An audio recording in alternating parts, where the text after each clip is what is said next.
Hello and welcome to this program on Prudent Media. My name is Sachin Chatte and on this show we take a look at the latest releases. Today we will take a look at the much awaited Dhurandhar. Directed by Aditya Dhar of Uri the Surgical Strike fame, Dhurandhar is an ambitious film that is executed with some panache. There has been the odd political thriller in Hindi cinema once in a blue moon, but this one goes for the jugular when it comes to the scale and aspirations. Given that the film is split in two parts, अभी part 1 आया है, part 2 March 2026 में आने वाला है. This could have been a tighter film. Clocking 3 hours 34 minutes, it tests your bladder more than your patience. For a large part, the film is brisk paced and the build-up works well. But then in the climax, the characters that were sensible and patient start doing silly things in a jiffy, which is rather uncharacteristic of them. Film अलग अलग chapters में बांटी गई है, जैसे bullets and roses, और खत्म होती है एत्यू ब्रूटस से. Most of Dhurandhar is set in Pakistan. Film की शुरुआत में हम मिलते हैं आईबी के चीफ अजय सान्याल से, who is played by R Madhavan, who looks unrecognisable and he is modelled on Ajit Doval. He is negotiating with the terrorists of IC-814, the plane that was hijacked to Kandahar back in 1999. After the release of the hostages, the government decides to take stern action, and one of the recommendations is Operation Dhurandhar, where an Indian agent would infiltrate Pakistan in a covert operation. उसके बाद scene shift होता है लारी में, जो कराची का एक इलाका है, and we are introduced to Rahman डकैत played by Akshay Khanna. He is not a politician but a kingmaker who sides with Jamil played by Rakesh Bedi, जो एक local politician है. Ranveer Singh plays Hamza.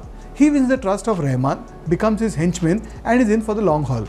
उसके बड़े बड़े बाल है और बड़ी बड़ी दाढ़ी है, and he blends in smoothly with the gangster crowd. The film demands your attention when it comes to the local politics and the characters and who is aligned with whom.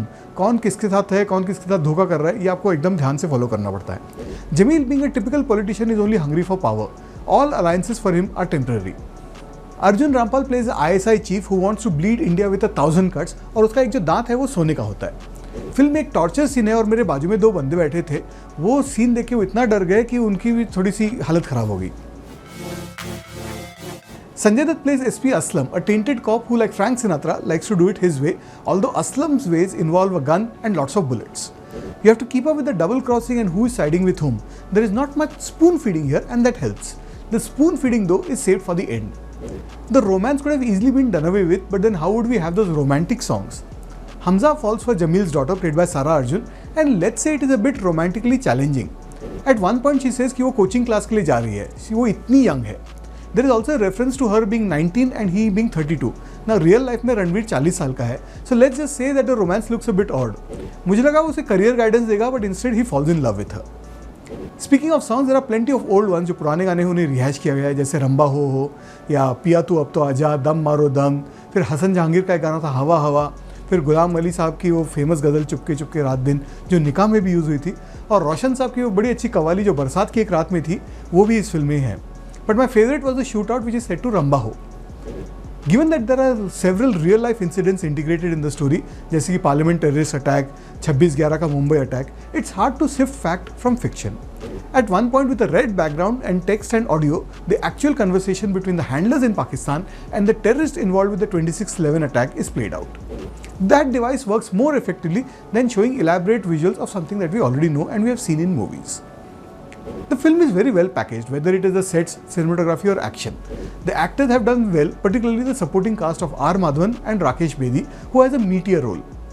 The ladies have little to do in the scheme of things, and Ranveer lets his body language do most of the talking. Now, क्योंकि film Pakistan में set है, there is only the odd scene and perspective from the Indian side, except when we see the RAW and IB agencies involved. So there isn't much of a political angle to that film in that sense, except the last line in which the film says, ये नया India है, घर में घुसेगा भी और मारेगा भी. मुझे तो लगा ये फिल्म तो ऑलरेडी बन चुकी है उरी के फॉर्म में, but this seems to be a reference to the sequel which is coming out next year. I'm going to go with 3 out of 5 stars for Dhurandhar, which is a well-made film, but it has its own set of problems. Well, that's what I thought of Dhurandhar that was released this week. Do let us know what you think, and I'll be back with you next week with more movie reviews. Till then, it's goodbye from me.